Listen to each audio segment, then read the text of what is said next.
Dr. Driscoll, live from my girl's desk. So bland in the corner over here, but whatever. Let's talk about Genshin Impact? Geisha Impact? I'm pretty sure Geisha Impact's a porno I've seen before. So I wanted to talk a little bit about Geisha Impact because it is a confusing game. Very confusing.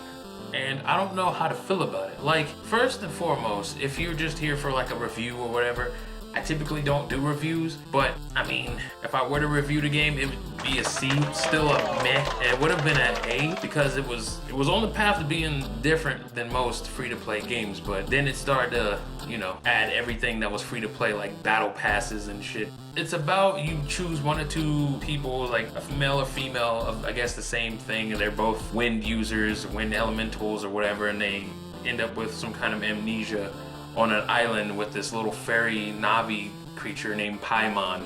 And then I guess it's like a journey to either save the sister or brother, find out what happened to your sibling, I guess is a nice way to put it, and then kind of understand and learn who you are. It's whatever. The storyline, whatever, okay?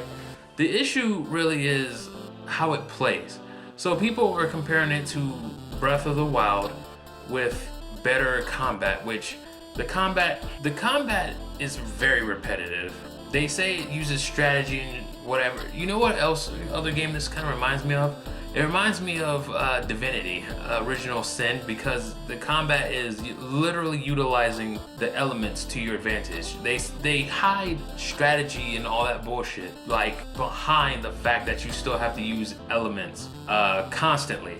Like the whole game is literally elements. Like, you see an electric slime, we'll hit it with some fire and it'll overload it. You see a water slime, hit it with some electricity or some ice. You know, ice will freeze the electricity, will electroshock it, and so forth and so on. You kind of get the idea. I don't know how to feel about that. Like, I don't like that style of gameplay because it's less about skill and just more about using the elements.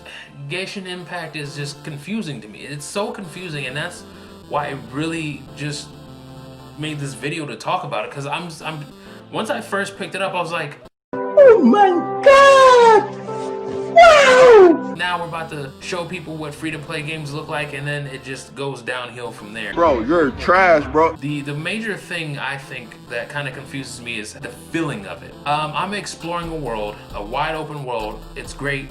I feel good. I'm the traveler. Like I said, I do whatever I need to do with elements. Cool, whatever. You don't really fight to level up. You explore to level up. But then in exploring to level up, you level up adventure rank, not really character rank. But you need character levels to get up there, because if you hit a high enough adventure rank, then your world gets harder. So you see the weirdness there already? And then not only that, you also still need certain characters that the game doesn't necessarily provide in the beginning. For example, you do need a hard-hitting character, people that use claymores. I think I got Noelle. Noelle is like my hard-hitting character, the first character I got. You would need a character like that. Okay, here's the other issue. The beginning people that you get, you end up with your traveler who uses a sword, the archer chick, Amber, Lisa, who's the lightning mage, and then another character who uses a sword named Kaya, who is the same fighting style as your wind traveler got, but there's also still the other two fighting styles, which are, I guess, spear and, like I said, the claymore. Confusing, because you would, if any other game, you would literally add one of those other things as like a main character so you can have a party of those fighting classes. Not even going further than that, I'm confused on the fighting classes. A lot of the people fight the same. It's literally, that's what the repetition comes at. It's literally people fight things. You pick a goddamn archer, you aim and you shoot most of the time.